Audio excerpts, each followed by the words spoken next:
Good morning, my dear students. Today I'll be starting with part B of a chapter Animals in the Surroundings. So, our first topic is movement. What is a movement? Students, as you know that even humans move from one place to another to earn their livelihood. Okay? In the same way, animals move from one place to another in search of food, in search of water, to protect themselves from enemies and for the shelter. As you know that most of the animals living on the land have four limbs. The front limbs are called forelimbs and the back limbs are called hind limbs. We know that human beings use their hind limbs, that is, their legs, to walk, to stand, to run, and to swim. The legs help them to stand straight and have an erect posture. The forelimbs or arms are used to hold objects. You know that humans use their legs to walk, to run, to stand, and with these legs they have erect posture. Okay, student? Fine. Now we'll study about the horses. Horses, dogs, goats walk and run on all the four limbs. Okay, now kangaroos. Kangaroos hop on their hind limbs because they're longer and stronger than their forelimbs. Okay, student? You know that kangaroos hop on their hind limbs. Our next concept is reptiles.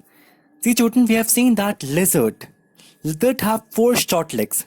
These legs, with the help of these legs, it is used to crawl on the ground, right? Lizards can also crawl on the walls and ceilings of our houses. Snakes do not have legs. They have scales on the underside of their bodies. Their muscles are very strong and they have a flexible backbone. All these features help them to grip the ground and move. As you know that, students, now we will be studying about insect. Student, you must have seen that insects have six legs that help them to crawl on the ground. Ants and cockroaches crawl on their legs. You must have seen that grasshoppers and stick insects have long hind limbs. With the help of these hind limbs, they can hop. Okay?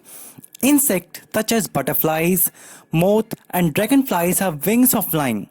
These wings are made of thin scales that can be in different colors.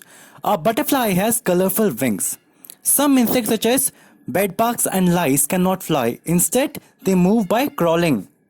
Now we'll be studying about aerial animal, that is birds. Most birds can fly, but have you ever imagined why they can fly? What do they have with the help of which they can fly? Let's begin. They have some special features that help them to fly, such as a streamlined body, forelimbs modified into wings, hollow bones that make the body light, strong chest muscles that provide energy for flying, a tail to change direction, claws that help them to walk on the ground and sit or perch on the branches. Student, there are some birds who cannot fly.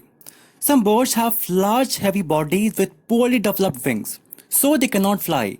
The examples are, we have ostriches, we have emus, we have penguins. These are the example of flightless bird because they have poorly developed wing structures with the help of which they cannot fly.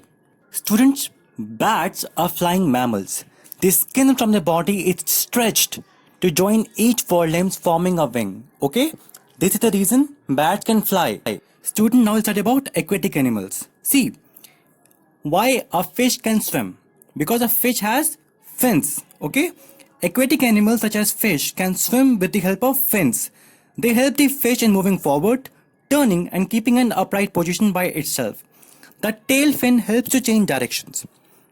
So now you can see the coming picture. A fish is there, it has a lot of wing. The tail fin helps to change direction. Okay, student?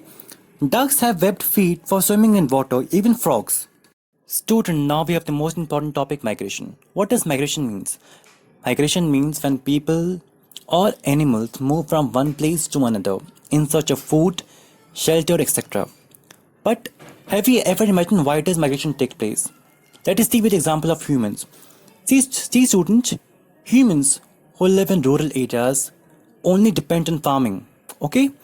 So some people travel from rural areas to urban areas in search of better livelihood, in search of better job opportunities. So this is the case of migration. They move for shelter, good shelter, they move for fresh water. Okay? So this is the reason migration takes place in humans. Now let us understand why does migration take place in animals. Many animals migrate in search of favorable conditions. They travel thousands of kilometers to escape the cold weather, find food and also find suitable place to give birth to the young ones.